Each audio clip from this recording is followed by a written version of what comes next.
Nice. Welcome to another edition of the Night Gossip. So raise your glass, even though he's not the best, but at least he made the top 5. Hey, I'm number 5. This is another edition of the Night Gossip. Our guest today is John, and we have Dennis stepping in for Lonnie again. So anyway, you read the book. I did, yeah. A book by Mark Beckner, who's the ex-chief of police at Boulder, Colorado. Anyway, he's starting to write books. This is his third book, by the way. It's his third. Okay, so I've missed the first two. Okay, so anyway, he's starting to write books now, and John has read it for us, and he's going to give his review on books. A lot of people read down here in the villages. Yeah, well, thanks, first of all, for giving me the opportunity to read it.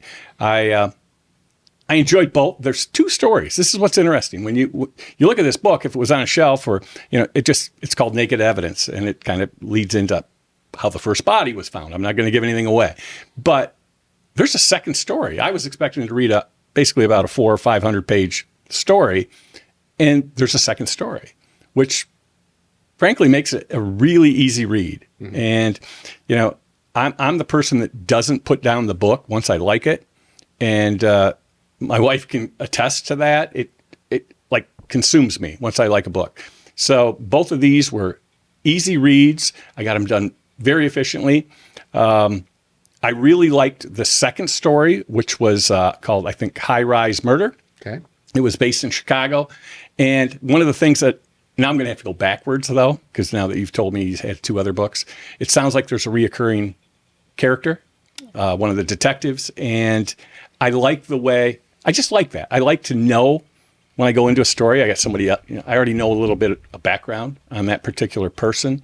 Frankly, he built out the character, so you know a little bit about their family, some of their flaws, and those are my kind of books. I mean, so yeah, it was good.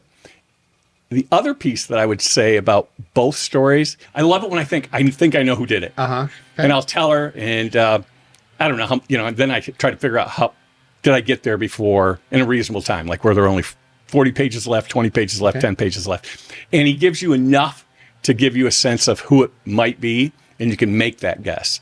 Second story had the High Rise Murder had a couple twists that I loved the way it all came together because you weren't quite sure.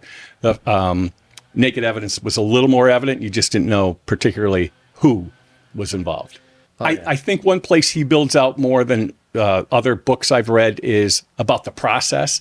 So like if you were watching NCIS or something on TV, it's like a piece of paper's filled out and, the next day you've got everything you need. And, some judge or some prosecutors, this was, I got to fill out the paperwork. It's going to take a few, like he talks about the process to allow them, the detectives, to move forward. If it's with a search warrant or I don't know what other things that take place. So it's a recommended summer read.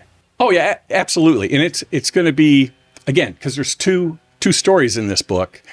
The second story was probably 4 hours, and it was done. So if you have something to do later in the morning, you can get up early, like I did that particular morning, and read it from beginning to end. Was able to talk to Carmen about it over coffee, and the first story, Naked Evidence, was I think similar. I just took my time on that one. Oh, good. Yeah, I'd recommend both. Well, I'd recommend the book that has two stories. So I don't know who came, like the Chicago one. There must be a book he wrote that has talks about that particular detective and the Candyman murders. So that's the one. I guess you're gonna have to get me that one. I just throw in there. I mean, law enforcement, they are storytellers. They're writing a story every time they do a report. Okay, well, thank you very much, John, for joining us on here. Thanks to him, we've got the best league to play in. It's not a boast, just a toast to number 5.